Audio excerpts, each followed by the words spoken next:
Live. What's going on the Fan Sports Network? It's The Drive with Devin Dixon, Prediction Polly, CC, Carter Collins. Happy birthday to Prime IV as we're going to get into some bracket talk. They turned 4 today, March the 20th. They've got a birthday bag deal for you for just $65. This phenomenal offer gets you 500 cc's of rejuvenating fluid infused with a powerhouse blend of B-complex, taurine, amino acids, unbeatable boost to your vitality and well-being. Simply text birthday to their text line, or you can go to the website. But hurry, book the appointment today to take advantage of this. You can book it anytime the remainder of March. You don't have to use it today, but you got to book it today. So they're celebrating 4 years. Happy birthday, Prime IV. Call down there, ask for the birthday bag. You can get all the details, primevstg.com. All right, bracket time, baby. I am so fired up for this weekend. It's my favorite 4-day stretch of the year where you just watch. I'm going to be working the phone. I got to make sure I have my power pack with me inside the Delta Center, so I'm watching games on my phone while I'm watching games in the Delta Center. Paulie, we're going up for the 4 games tomorrow up in Salt Lake. Going to be electric up there. We're going to see Kansas. We're going to see Gonzaga. We're going to see Nevada take on Dayton. We're going to see Arizona. You got some blue bloods there. Let's get to it. Let's start with my bracket. Here's my bracket. Follow me, tail me. If you love it, if you hate it, you can fade me. I don't care. But my bracket is got some upsets in it. The most notable upsets out there. I've got like the Lobos. I really like the Lobos, the 11 seed. I don't have BYU and Utah State getting to the Sweet 16. I both have them winning in the first round, and then I have them both bowing out. You look at the East region. I love UConn for obvious reasons. Everybody does. And I like Iowa State to meet them in the Elite Eight. I got UConn coming out of the East. The only upset I have in that region is a small one with the 10 seed Drake beating Washington State, the 7 seed, in the first round. You go to the bottom left of the bracket in the West. I got North Carolina running through things. I do have Grand Canyon upsetting St. Mary's, that 12-5 matchup. I got the 11 seed New Mexico beating the 6 seed Clemson. I do have Nevada, the 10 seed, beating the 7 seed Dayton. But I got it 1-2 in this region. I got North Carolina advancing the Final Four and getting past Arizona. You go to top right part of your bracket, the South region. Love Houston, love their defense. Worry about their scoring in stretches, but I think they can get past Texas A&M. I got them facing Duke in the Sweet 16. I got them facing Kentucky. A little upset. I got the 3 seed Kentucky beating Marquette. I got Houston, the 1 seed, Kentucky, the 3 seed, with Kentucky beating Houston and going to the Final Four. In the Midwest region, I've got Purdue making a run all the way to the Elite Eight, facing Creighton. I got Creighton is my sneaky team in that region. I got the 3 seed there as well. So I have 2 1 seeds, 2 3 seeds in my Final Four. I got Kentucky beating Creighton, and I got UConn taking down North Carolina, and I got UConn going back-to-back, beating Kentucky in the national championship. Quick look at my bracket. Let's take a look at Paulie's bracket here. Paulie, do you have more upsets than me or less upsets than me? I have, 3 or 4 double. I have McNeese, another double-digit team. I have them beating Gonzaga. I have the 11 seed Oregon. So I have 5 double-digit seeds, either 11s or 12s, winning in the first round. Yeah, it looks like for me, I'm going to go with Baylor, Iowa State, Marquette, and Purdue are going to be my Final Four. I've got 2 Big 12 teams, 1 Big East team, 1 Big 10 team, and it's kind of a scatter shot all through the board. I mean, I see a lot of upsets happening in the early rounds, just like everybody else, as there's quite a few teams that can potentially cut down the nets this year, as I've been really thrilled to watch this throughout I think Marquette is the team. I think they're going to blow through the bracket. They're going to beat Kentucky in the Sweet 16. They're going to beat Houston in the Elite Eight. They're my team. I'm riding them all the way. So Shaka Smart. I think Drake gets an upset in the first round against Washington State. I think Grand Canyon beats St. Mary's.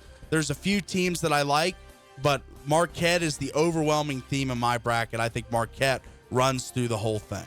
Is it because they get their best player back? Was that the determining factor with that, Tyler Kolek, or is there another reason? This is a team that has not had UConn's number. You better hope they don't face UConn in the title game. That's right. Out of their losses, 3 of them are to UConn. They lost in the championship of the Big East tournament. They lost on the road and at home to UConn. The home loss and the Big East tournament loss without their best player. So I think adding Tyler Kolek off the oblique strain, Shaka Smart, he's been to 2 Final Fours at VCU. I like Marquette and Shaka to get his first title. All right, so Paulie's got Marquette. I've got UConn. And CC, let's take a look at your bracket here.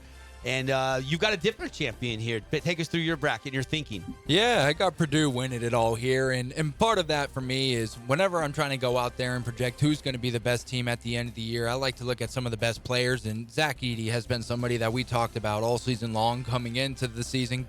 Finishing up last year, there was a lot of expectations from Zach Edey. I think this is where they get it done. There's been a little bit of a trend, right, where teams who have lost from that year before end up being a 1 seed the next season, going on and winning it all. And I'm hoping that Purdue able to kind of ride that wave a little bit. But we get into the Sweet 16. I got Houston and Wisconsin playing there. Are you worried about Purdue losing to Fairleigh Dickinson at all? Or are you kind of taking I'm the not. Virginia approach when they got upset in the first round and then they go back the next year and then win the whole stinking thing? Because they got upset last year. And they were a top seed. Yeah, and that's the reason that I think that this year it's different, right? Because you had that taste in your mouth. You have that upset in your... You can't go out that way again. Now, could it happen? Of course. That's why it's March Madness. But I'm going to go on the side of Edey and the Purdue Boilermakers having a substantial defense that if you're going to go at them, you have to try to do it from the three-point line because he's just so dominant down low in the post. He's so tall. He is. And then I think some of the other teams that are interesting here as I get into my Elite 8, Final 4, I got Houston and Marquette. I believe Houston's just been playing great basketball all year, but they do have a little bit of inconsistency on offense. Sometimes they get a little bit streaky. It feels like that shooting is on and off, and that by chance can end up costing them a game. Shaka Smart is one of those head coaches that I love right now in college basketball. I think he's one of the best up-and-coming coaches there is. I think Marquette, the Golden Eagles, they're just as good as any team right now to make a run. I love what Purdue's done, clearly. Tennessee, I think they just competed in actually a lot stronger SEC conference than we normally give the SEC credit for. Yeah. They actually played a lot better basketball this year than general, so I give a little bit of weight to what Tennessee's done there. I have New Mexico going on quite the run, which is a shock for a lot of people, but the Lobos, the Mountain West Lobos. I've been enamored by the Mountain West basketball this season from Utah State, from New Mexico, from Colorado State last night. It's just been exciting brands. I like the Lobos because you've got 2 former great NBA players, kids on this team, and House and Mashburn Jr., right? You get some blue bloods in that program, and when they are on, they are tough to beat. You know, if I could have an upset bracket and say I had to pick, 7 seeds or lower, my Final 4 would probably look like New Mexico coming out of the West. I would probably go with Drake out of the East. I would take Texas A&M maybe out of the South region, and then my upset maybe the 11th seed Oregon. That would be my upset special, crazy double-seeded bracket, 3 of those 4 seeds. So that would be kind of a fun scenario. Could you imagine if you had a 9, a 10, a 10, and 11 in the Final 4? And then I know a lot of people giving me a little side eye with Illinois making a run there, as I do have Illinois playing Purdue, almost like a Big Ten championship roundup. But I just think Illinois played some really good basketball at the end of the year. They're one of those teams that caught a little bit of fire. And again, I take credit in teams that catch fire because you don't have to play good for 25 games straight. But if you're going to be playing good for the last 15 of them going into March, that's where I'm going to put a little bit of stock. So my Final 4 is going to be Illinois, North Carolina, and then Houston and Purdue. And I got Purdue defeating Illinois in the national championship. I'm just double checking. I mean, I've got so many upsets here, and you can whip on these upsets. Who's going to be the Steph Curry Davidson storyline of this tournament, or the McDermott at Creighton story of this tournament? Is there a team you guys think that is more likely than not to be that team? Is it one of the 12 seeds? I mean, McNeese, the 30-win team, Drake, Oregon winning the Pac-12. Is it New Mexico? Grand Canyon. I've got Grand Canyon upsetting St. Mary's in the first round before bowing out in the second round to Alabama. So I'm not so sure Grand Canyon couldn't beat Alabama. Crazier things have happened. Paulie, who's an upset team you love? I like Samford. You do? Yeah, I do. Out of the SoCon, they're 18-3 in their conference.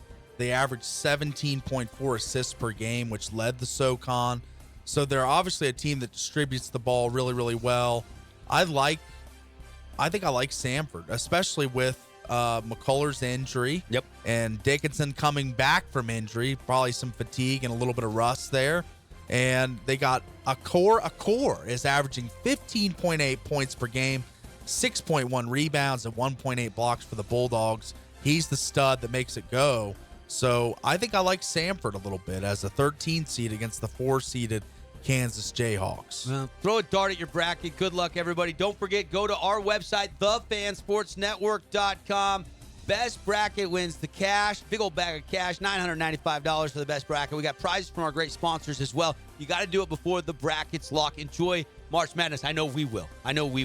A little bracketology here as we give you a little bit of a breakdown of what we're thinking, and it's going to be utter chaos. I mean, we might be ripping our brackets up by Saturday night or Sunday midday. We'll see. We'll be talking a lot about who's winning. We got a little inner studio challenge between Paulie, CC, and I. We got the bets on the line, so we'll see how it plays out, the best bracket. We'll take the break. We'll be back on the Fan Sports Network.